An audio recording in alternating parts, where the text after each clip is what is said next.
بابا آج 9 نومبر ہے، علامہ اقبال کے بارے میں بات کریں؟ ہاں کر لیتے ہیں۔ اقبال نے توحید کے بارے میں کیا کہا تھا؟ اچھا اقبال نا بڑا ورسٹائل شاعر ہے، اس نے اپنے کلام میں نا ہر چیز کو شامل کیا ہے۔ توحید کے بارے میں اقبال کا ایک بڑا خوبصورت شعر ہے، خودی کا سر نہاں لا الہ الا اللہ، خودی کا سر نہاں لا الہ الا اللہ، خودی ہے تیغ فساں لا الہ الا اللہ۔ کیا اقبال نے عشق نبی کے بارے میں بھی بات کی تھی؟ بہت ایک تو شعر آپ سب بچوں کو یاد ہے کہ محمد سے وفا تو نے تو ہم تیرے ہیں، یہ جہاں چیز ہے کیا لوح و قلم تیرے ہیں۔ ایک اور بڑا خوبصورت شعر ہے جس کو آپ یوں کہہ لیں کہ وہ نعت ہے۔ اقبال کہتے ہیں، وہ دانائے سبل ختم الرسل مولائے کل، جس نے غبار راہ کو بخشا فروغ وادی سینہ، نگاہ عشق و مستی میں وہی اول وہی آخر، وہی قرآن وہی فرقان وہی یاسین وہی طٰہٰ۔ بابا اقبال نے توحید اور عشق نبی کے بارے میں تو بات کی تھی، تو اقبال نے کیا اہل بیت اور صحابہ کرام علیہ السلام کے بارے میں ہاں بالکل بات کی ہے، بالکل بات کی ہے انہیں۔ وہ دیکھو نا، ایک اقبال نے کہا تھا اہل بیت کی، میں آپ کو بتاتا ہوں، اسلام کے دامن میں اور اس کے سوا کیا ہے، اسلام کے دامن میں اور اس کے سوا کیا ہے، ایک ضرب ید اللہ ایک سجدہ شبیری۔ اور اصحاب کے بارے میں تو ان کی ایک دعا ہے، وہ میں سرچ کر رہا تھا تو مجھے ملی۔ اقبال کہتے ہیں،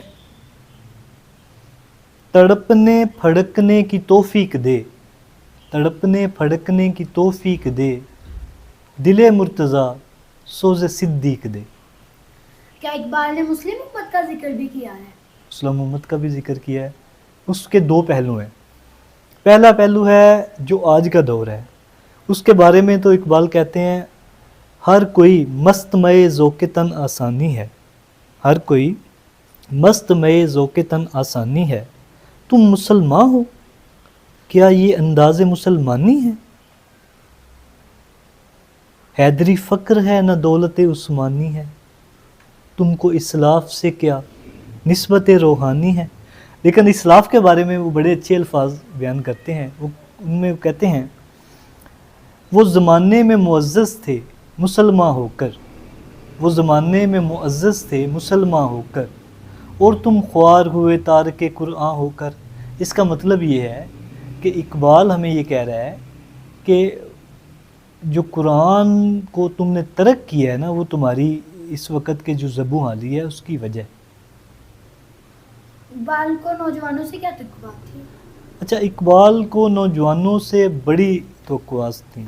وہ کہتے ہیں، اس قوم کو شمشیر کی حاجت نہیں رہتی، اس قوم کو شمشیر کی حاجت نہیں رہتی، وہ جس کے جوانوں کی خودی صورت فولاد۔ اچھا اقبال تھوڑا سا آگے میں آپ کو لے کے چلتا ہوں۔ اقبال نوجوانوں کے لیے کیا دعا مانگتا ہے، جوانوں کو میری آہ سحر دے، جوانوں کو میری آہ سحر دے، پھر ان شاہین بچوں کو بالوں پر دے، خدایا آرزو میری یہی ہے، میرا نور بصیرت عام کر دے۔ اچھا ایک چیز جو آپ نہیں پوچھ سکے وہ میں آپ کو بتاتا ہوں، آج کے زمانے کے بارے میں اقبال کیا کہتے ہیں۔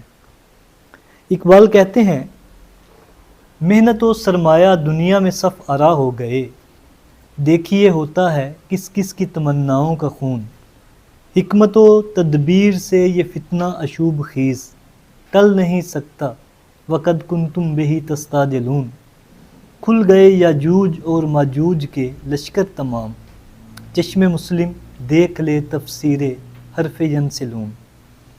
نوجوانوں پر اقبال کا کیا اعتماد تھا؟ نوجوانوں پہ اس کا بڑا اعتماد تھا، وہ نوجوان کو اس میں شاہین کی صفات ڈھونڈتا ہے۔ شاہین ایک ایسا پرندہ ہے جو پہاڑ پہ رہتا ہے، جو اپنی محنت سے شکار کر کے کھاتا ہے، کسی کا شکار کیا ہوا نہیں کھاتا۔ شاہین کمزور، یعنی جو بیٹھا ہوا ہوتا ہے نا پرندہ، بیٹھے ہوئے پرندے کو شاہین نہیں پکڑتا، وہ ہمیشہ اڑتے ہوئے پرندے کو پکڑتا ہے۔ اور ایک چیز اور میں آپ کو مزے کی بتاؤں، جو نظام تعلیم ہے نا اس کے بارے میں اقبال جو ہے وہ بڑا بات کرتا ہے. اقبال کہتا ہے اللہ سے کر دے دور تو تعلیم بھی فتنہ، املاک بھی اولاد بھی جاگیر بھی فتنہ، ناحق کے لیے اٹھے تو شمشیر بھی فتنہ، شمشیر تو کیا نعرہ تکبیر بھی فتنہ. تو آپ نے میری باتیں سمجھی؟ آپ اقبال کو پڑھا کرو نا. تھینک یو اتنی اچھی انفارمیشن دینے کے لیے اور میرے علم میں اضافہ کرنے کے لیے. تو آپ پرومس کرتی ہو کہ آپ اقبال کو پڑھو گے؟ پرومس. خاص طور پہ آپ اقبال کے شہر میں رہتی ہیں، پڑھنا پڑے گا. جی بالکل.